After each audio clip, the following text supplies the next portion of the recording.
What does it take to future-proof an organization in the age of AI?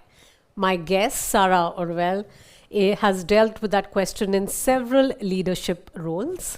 And over the years, in fact, as board director of Investor AB, Axfood, Verisure, and several other organizations, and now also as practitioner in residence at the Stockholm School of Economics House of Innovation. So today at Engaging India at Almedalen, she shares her insights in a fireside chat with me. Thank you for coming. Thank you. On how boards need to think differently and how they need to create long-term value in a perhaps slightly different manner than what we have. It's not business as usual. So let me get started. Let's start with the forest view, Sara. You sit on the boards of some of Sweden's most well-known enterprises. What is the actual boardroom conversation on AI right now? Is it growth? Is it risk? Is it something else entirely? I would describe the boardroom conversation right now as very focused on AI, very urgent. I would say that most, I guess, both large and medium-sized companies are really engaging in this transition. So that's definitely a common trait across the board. However, I do see very different approaches. So I do think there is a huge difference between boards and companies who do realize that this is a sort of a transformation that is beyond what we've seen before, that sort of look more from the long-term perspective and start to sort of rethink properly how you need to organize and invest in your infrastructure versus the other approach where I think, unfortunately, too many companies are still stuck, where it's more about initiating a lot of experiments and proofs of concepts and handling more from an IT technology point of view rather than business transformation. So even though I think the engagement is as large and as sort of vivid in most boardrooms, I still think you could see the differences in those approaches. And that's also proven in research and studies that we can see that there is a huge lag between those two different companies and the result we get from AI implementations. Interesting. So large enterprises, of course, they are slower moving compared to, say, a startup, right? Change is not does not happen overnight. And boards are also accountable for long-term value creation. How has AI actually been factored into a long-term value framework right now when you look across the boards that you sit on? And if you would like to share an example. Yeah.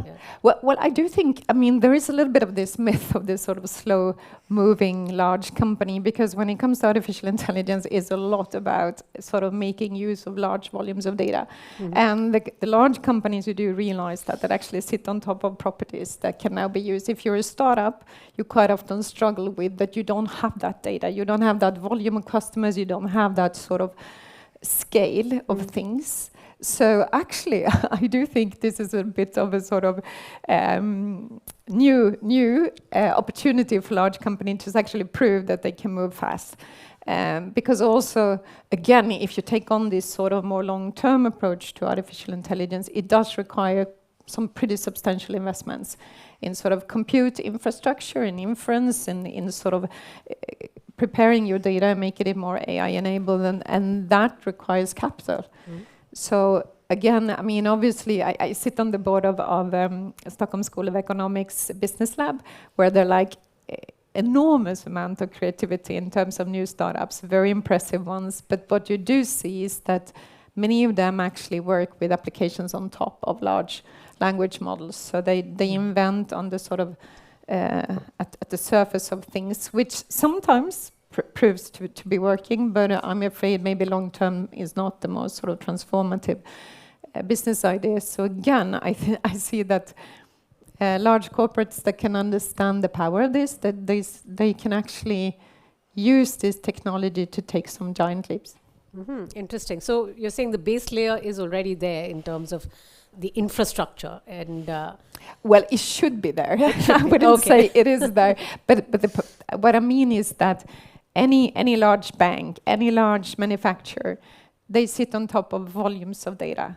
So if you understand that and make sure that you sort of make that available for your AI capacity, yes, that's a huge benefit. The honest answer is that obviously that most companies have data not ready for that. That sits in silos and in different applications that do not speak to each other. But it could happen. It can happen. Okay, so value can be created if it all comes together and sort of more accelerated than it does in sort of everyday life. Yeah, but to come back to your first question, I think as a board today and as a top management today, you do have to understand that unless you'd make those investments, unless you sort of put effort into building that infrastructure to define what's our knowledge graph, not by using LLMs to build, to do something that can be copied by any competitor, you do need to build your own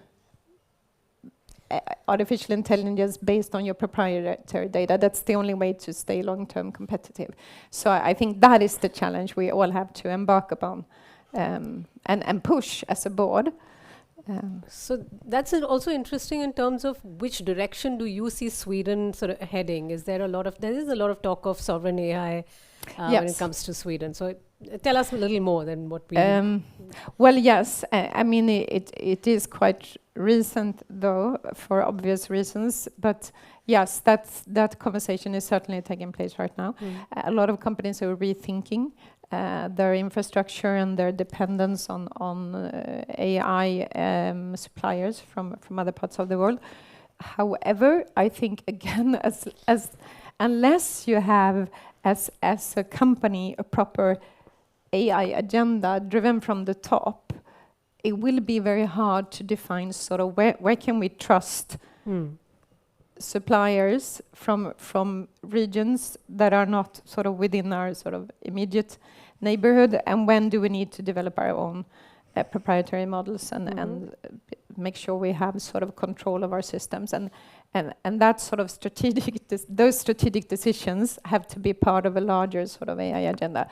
So only the most sophisticated companies, I think, have a proper idea on how to solve that. Because the honest answer is, if you want to move ahead, I had a conversation with the Saab just a couple of hours ago in another panel, and even being a defense company, I mean, you can't be at the forefront on AI development unless you collaborate with international suppliers. That will not, you will actually be very far behind. So there is this sort of dual pace, like embark on the journey, collaborate, but at the same time try to build more local solutions or national solutions or European solutions, if you wish. And so this conversation also comes at an interesting moment for Sweden and India and Europe and India. There is a lot of exchange of people. Actually, there are a lot of Indians working here, and there's also co-piloting of different companies coming together and innovating. Do you see that also spilling over as far as AI and innovation goes, and especially now when India and Sweden have signed the strategic partnership? Yes, absolutely. I think there is so much we can do in collaboration in talent and innovation. Absolutely. Both, I mean, obviously just knowledge exchange, but also in this sort of thriving startup community.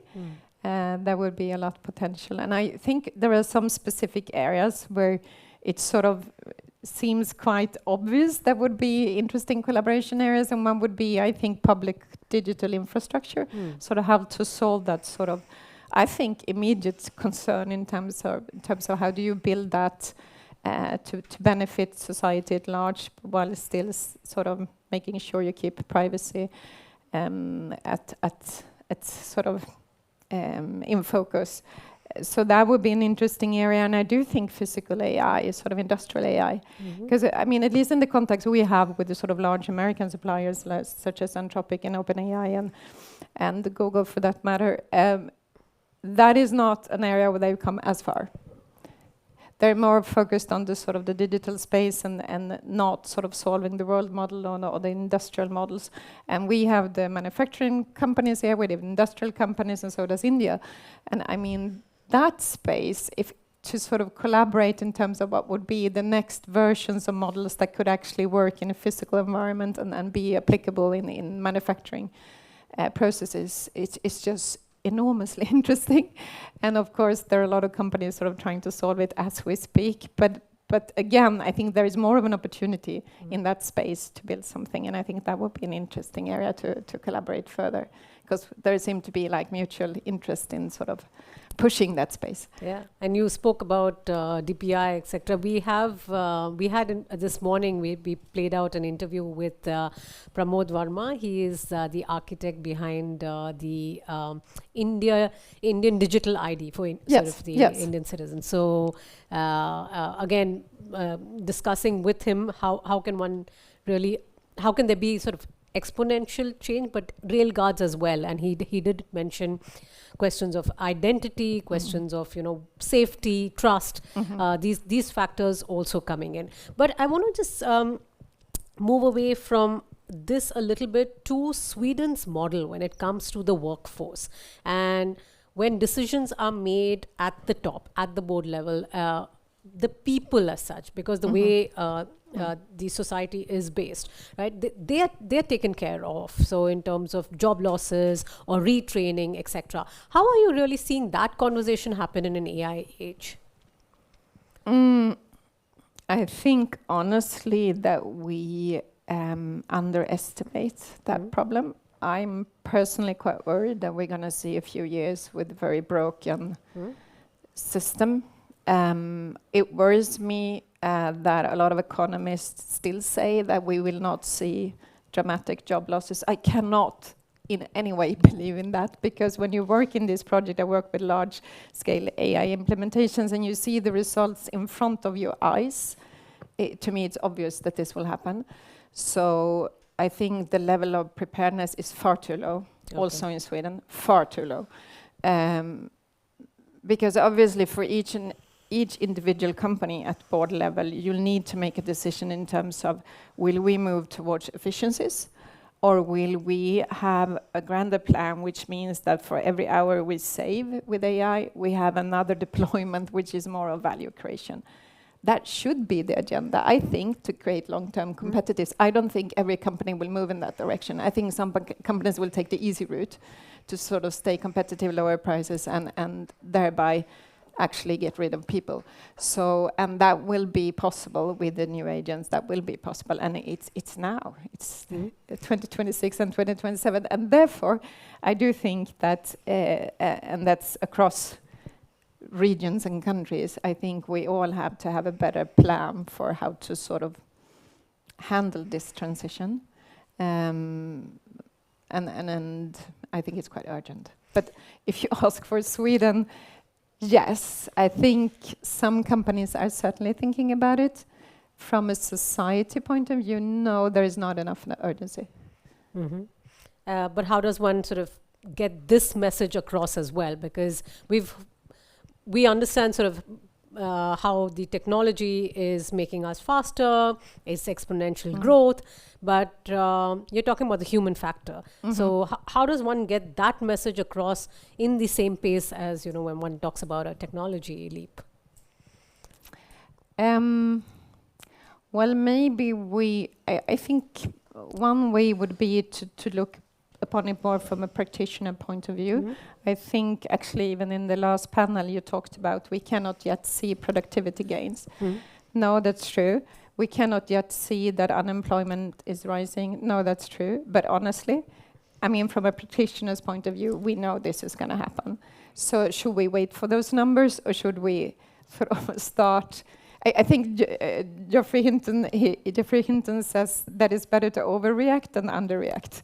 And I think we're certainly at that point in time. Like, let's overreact. Let's sort of think of it as this will happen, and worst case, yes, we retrain too many people. What a shame. So, but how to make it happen? I think, conversations, like, and I think from a politician point of view, you just need to alert the systems, like, and maybe convince a few economists to do a little bit of a different forecasts, to look at other data. Yeah. Oh, very, very crucial, and I'm so glad you shared this in such a transparent, open manner. Thank you so much, Sara. It's been a pleasure having you and having this conversation with you. Thank you. Thank you. Thank you.